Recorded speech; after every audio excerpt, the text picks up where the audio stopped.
আসসালামু আলাইকুম। কেমন আছেন সবাই? আশা করি সবাই খুব ভালো আছেন। আলহামদুলিল্লাহ আপনাদের দোয়া এবং আল্লাহর রহমতে আমরাও খুব ভালো আছি। চলে আসলাম আরেকটি নতুন পর্ব নিয়ে আপনাদের সামনে। আমি ফারহানা ব্লগ বাই সেহেরস মম থেকে। আজকের ব্লগে আপনাদের সাথে শেয়ার করব আমার মেয়ের জন্মদিনের মূল অনুষ্ঠান, মানে কেক কাটা, কেক সবাই মিলে কিভাবে শেয়ার করে খেলো, তারপর বাচ্চাদের আনন্দ বা তারপর ওর ফ্রেন্ডদের থেকে কি কি গিফট পেলো সেগুলোও আপনাদের সাথে শেয়ার করব। গত পর্বে অনুষ্ঠানের প্রস্তুতির জিনিসগুলো আপনাদের সাথে অলরেডি আমি শেয়ার করে ফেলেছি। খুবই সাদামাটাভাবে এবারের জন্মদিনটা হচ্ছে, তেমন কোনো কেনাকাটাই আমি করিনি ডেকোরেশনের জন্য। সব পুরনো জিনিস একত্র করেই টুকটাক সাজিয়েছি। একদমই ঘরোয়া পরিবেশে একটা অনুষ্ঠান। আর শুধুমাত্র টেবিলে ডেকোরেশন নয়, বাচ্চাদের সাথে শেয়ার করার জন্য কিছু ক্যান্ডি ওর খালামণি এনে দিয়েছিল, এই আর কি। তো বাচ্চাদের সাথে বাসায় অনুষ্ঠানটা করার মূল উদ্দেশ্য হচ্ছে যাতে করে বাচ্চারা একসাথে খুব সুন্দর একটা টাইম স্পেন্ড করতে পারে। আর বাইরে গেলে মূল সমস্যা যেটা, সেটা হচ্ছে আব্বু অসুস্থ থাকাতে আব্বু তো বাইরে রেস্টুরেন্টে তাকে নিয়ে যাওয়াটা খুব কষ্ট হয়ে যাবে। সেই ক্ষেত্রে আব্বু আম্মুকে ছাড়াই প্রোগ্রাম করতে হবে। প্রথমে ভেবেছিলাম যে ওর স্কুল ফ্রেন্ডদেরকে বাইরে নিয়ে গিয়ে হয়তো বা ওদেরকে রেস্টুরেন্টে খাইয়ে দিয়ে কেকটা কেটে আমরা বাসায় চলে আসবো পার্সেল নিয়ে। কিন্তু পরে ওরাই আমাকে বলল যে ভাবিরা বলল, আঙ্কেল থাকবে না, আন্টি থাকবে না, এখানে আমরা একা একা আনন্দ করবো, ব্যাপারটা খারাপ দেখায়, আঙ্কেল অসুস্থ মানুষ, তাকে ছাড়া আমরা এগুলো কিভাবে করি। এই কারণেই কিন্তু ওরা এত দূরে জার্নি করে হলেও আমাদের বাসায় এসেছিল। স্কুল থেকে আমরা কিন্তু অনেকটাই দূরে থাকি, তবে আমি আর আমার মেয়ে তো অভ্যস্ত হয়ে গেছি প্রতিদিন যেতে যেতে, কিন্তু ওরা তো এত দূরে বাচ্চা কাচ্চা নিয়ে আসতে একেবারেই অভ্যস্ত না, তাই ওদের অনেকটাই কষ্ট হয়ে গেছে। এত বড় একটা কেক সাথে ছিল, যেহেতু ওরই ওদের মধ্যে একজনের বানানো, তারপর আরেকটা ভাবির সাথে ছোট্ট একটা বেবি ছিল, আরেকজন ভাবি তিনি আবার প্রেগনেন্ট, তো সব কিছু মিলিয়ে ওদের কিন্তু আসতে অনেকটাই কষ্ট হয়েছে। তারপরও শুধুমাত্র আমার মেয়ের খুশির দিকে তাকিয়ে এবং আমার বাবা মাকে সম্মান দেওয়ার খাতিরেই কিন্তু ওরা এতটা নিজেকে কষ্ট দিয়ে এই পর্যন্ত এসেছে, যে কারণে আমি ওদের প্রতি অনেক অনেক কৃতজ্ঞ যে ওদের কারণে আমার মেয়ের এই স্পেশাল দিনটা এতটাই স্পেশাল করে তুলেছে। তো যাই হোক, বাচ্চাদেরকে নিয়ে প্রথমে কিছু ফটোশ্যুট করে নিচ্ছিল, তারপর ওদেরকে দিয়ে কেকটা কাটাবো। আর ওরা একটা খুব সুন্দর গিফট দিয়েছে, যেটা দেখে আমি একেবারে হতবাক হয়ে গেছি। সেটাও আপনাদের সাথে এই পর্বেই আমি শেয়ার করব। আজকালকার দিনে এত সুন্দর একটা জিনিস মানুষ একদম এত ছোট একটা প্রোগ্রামে গিফট দিতে পারে, সেটা আমার ধারণারও বাইরে ছিল। এখানে খুব সুন্দর একটা গোল্ডের গিফট ছিল, সেটা ছোট হলেও এতটা মানে কিউট, সেটা তো আছেই। তারপরও এই জিনিসটার সাথে আমি মনে করি অনেক অনেক মায়া জড়িয়ে আছে। কারণ আমরা যখন বাচ্চাদেরকে কোনো একটা খেলনা বা এমন কিছু গিফট করি, সেটা যে কোনো ধরনের মানে গিফট আইটেম হোক না কেন বা ক্যাশ পেমেন্ট হোক না কেন, সেটা কিন্তু আমাদের কাছে থাকে না, একটা না একটা সময় নষ্ট হয়ে যায়, সেগুলো পরবর্তীতে মনে করার মতো আর কিছু থাকে না। কিন্তু ওদের কথা হচ্ছে যে আমরা এরকম একটা গিফট দেওয়ার উদ্দেশ্য হচ্ছে এই জিনিসটা ও বড় হয়ে গেলেও যদি যত্ন করে এই জিনিসটা রাখা যায়, তাহলে কিন্তু ওর কাছে আজীবন এটা থাকবে এবং ওর ফ্রেন্ডদের সাথে ওর হয়তো হোল লাইফটা নাও যেতে পারে, এক একজন এক এক দিকে ছড়িয়ে ছিটিয়ে যেতে পারে, কিন্তু যতদিন এই গিফটটা ওর কাছে থাকবে ততদিন কিন্তু ওর একটু হলেও ওদের স্মৃতি মনে থাকবে যে আমার বার্থডেতে এরকম ফ্রেন্ডরা সবাই মিলে এসেছিল, তারা সবাই ভালোবেসে আমাকে এই জিনিসটা উপহার দিয়েছে। এটা গোল বলেই যে এটার প্রতি মায়া থাকবে তা নয়, ওদের ভালোবাসায় জড়িত এই গিফট, যেটা সারা জীবন ও রেখে দিতে পারবে। এই জিনিসটা দেখে আমার মানে আনন্দে আসলে কান্নাও চলে আসছিল, এমন একটা অবস্থা। তো আমি কিন্তু এটার বিষয় একেবারেই জানতাম না যে ওরা এরকম একটা প্ল্যানিং করছে। ওরা আমাকে বাদ দিয়ে আলাদা একটা গ্রুপ করে সেখানে সবাই মিলে আলোচনা করে এই সুন্দর গোল্ডের পেন্ডেন্টটা গিফট করেছে, যেটা একটা পার্ল নেকলেসের মধ্যে অ্যাড করা ছিল। খুবই খুবই সুন্দর। আর এটা আরও বেশি সুন্দর লাগছে কারণ আমি ওকে এবারই একটা পার্লের এবং গোল্ডের জিনিস গিফট করেছি, যেটা আমার এবং ওর বাবার তরফ থেকেও ছিল, প্লাস আমার মেয়ের জমানো কিছু কন্ট্রিবিউশন থেকেও ছিল, সব মিলিয়েই আর কি। তো এই জন্য আরও বেশি ভালো লাগছিল যে ওটার সাথে ম্যাচও হয়ে গেছে এবং ওকেও মাশাল্লাহ মানিয়েছিল। ছোট্ট মানুষ, ছোট্ট একটা সুন্দর বাটারফ্লাই পেন্ডেন্টের মতো ছিল, দূর থেকে হয়তো বা এখন বোঝা যাচ্ছে না।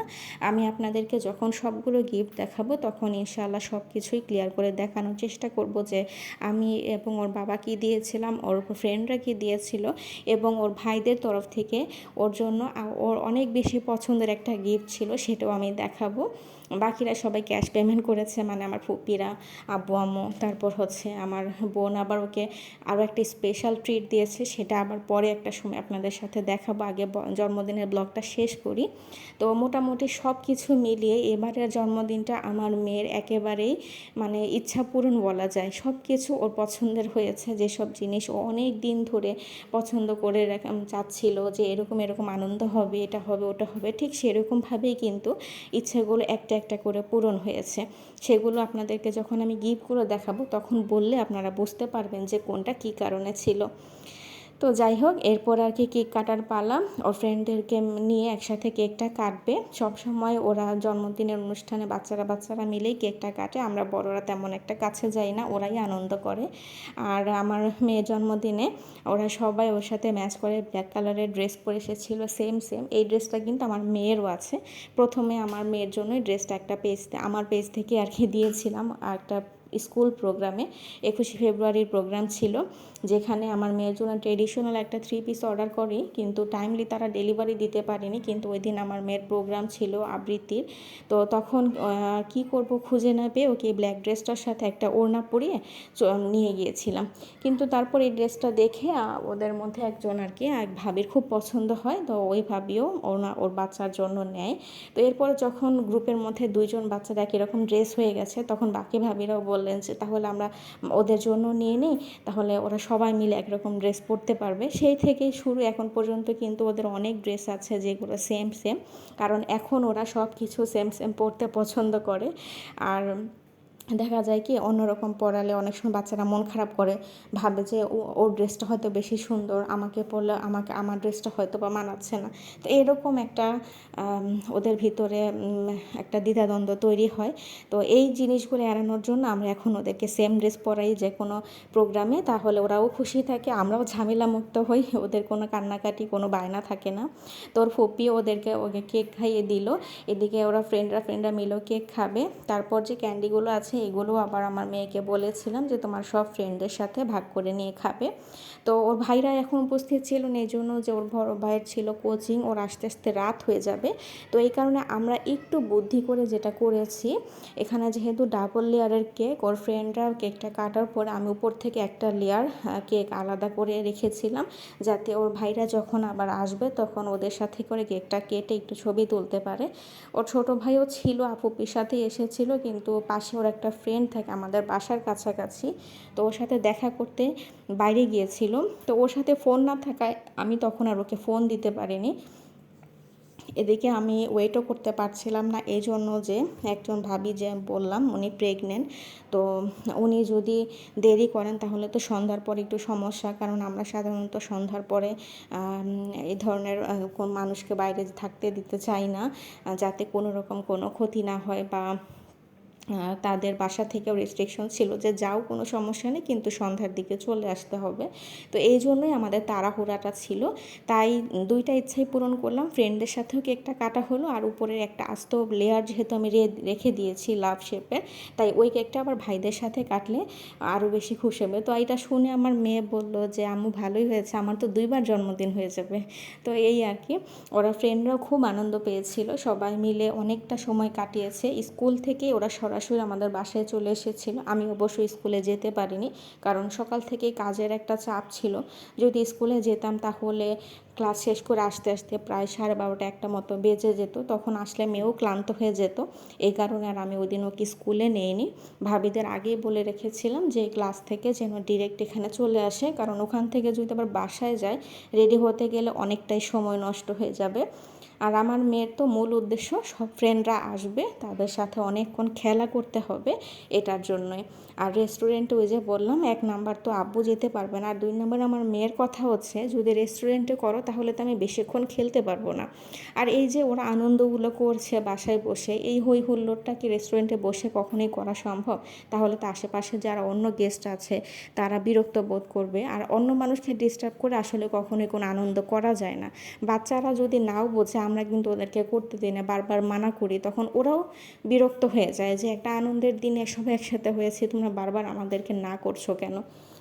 এসব কারণেই জন্মদিনটা বাসায় করা, যাতে ওরা একটু আলাদাভাবে সময় কাটাতে পারে। এই পড়াশোনার ফাঁকে তো যতটুকু সময় পায় ওই খেলার জন্য 5 মিনিট হয়তো বা সময় পায় ছুটির পরে, অতটুকুতে ওদের মন ভরে না। তাই যখন কোনো বার্থডে প্রোগ্রাম আসে আমরা আমাদের বাসায় করার চেষ্টা করি। ওই দিনটায় বাচ্চারা ইচ্ছে মতো খেলাধুলা করে। ওই দিন আর আমরা ওদেরকে তেমন একটা কোনো বকাঝকা বা আটকানোর চেষ্টা করি না। তো এই আর কি, ওদেরকে পার্টি স্প্রেও দিয়ে দিয়েছি, এটা দিয়ে ওরা এখন ইচ্ছা মতো দুষ্টামি করবে। অলরেডি শেষও করে ফেলেছে, ক্যান্ডিও ভাগাভাগি হয়ে গেছে। তো এরপর আবার ওরা ড্যান্স করবে। ওর খালামণি আবার ওদের জন্য একটা খুব সুন্দর ব্লুটুথ বাল্ব সেট করে রেখেছে, ওইটা দিয়েই তারা খেলাধুলা করবে। আর আমরা হচ্ছে যে যার মতো চলে যাচ্ছি, ওদেরকে আলাদা একটা স্পেস দেওয়ার জন্য কেক কাটা হয়ে গেছে।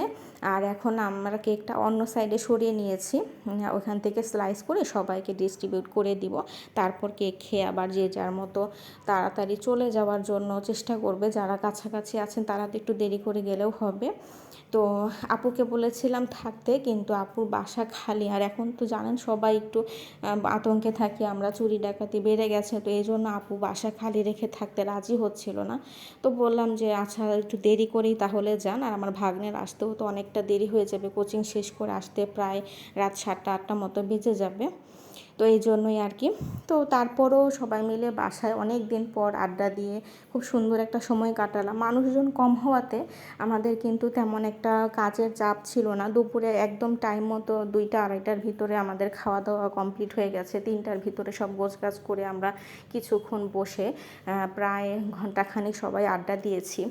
তো এই জন্য সময়টা আরও বেশি ভালো কেটেছে। অন্য সময় দেখা যায় প্রোগ্রাম বড় করাতে কাজ করতে করতেই একেবারে নিঃশ্বাস নিতে পারি না। বাসায় যখন গেস্টরা আসে তাদের সাথে কথা বলার আর সুযোগ হয় না।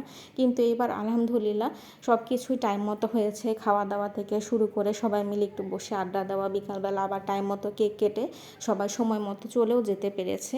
মাগরিবের আগেই ভাবিদেরকে রওনা করে দিয়েছি। তবে বের হতে হতেই আজান দিয়ে ফেলেছে, কারণ সব সময় বের হওয়ার সময় বাচ্চারা কান্নাকাটি শুরু করে দেয়, যাবে না, আরও খেলতে চায়। এই করতে করতেই আরও একটু সময় নষ্ট হয়ে যায় আর কি। তো এইভাবেই আর কি আমার মেয়ের জন্মদিনটা কাটলো। ও কী কী গিফট পেয়েছিল সেটাও আপনাদেরকে খুব শীঘ্রই নতুন একটা ব্লগে আমি শেয়ার করব। তো ওইখানটায় আপনাদের সাথে আমি বলে দেবো যে কোন গিফটটা ও কখন কখন উইশ করেছিল, কতদিন পর ও সেই গিফটগুলো পেয়ে এতটা খুশি হলো। সব কিছুই আপনাদের সাথে বিস্তারিতভাবে জানানোর চেষ্টা করব।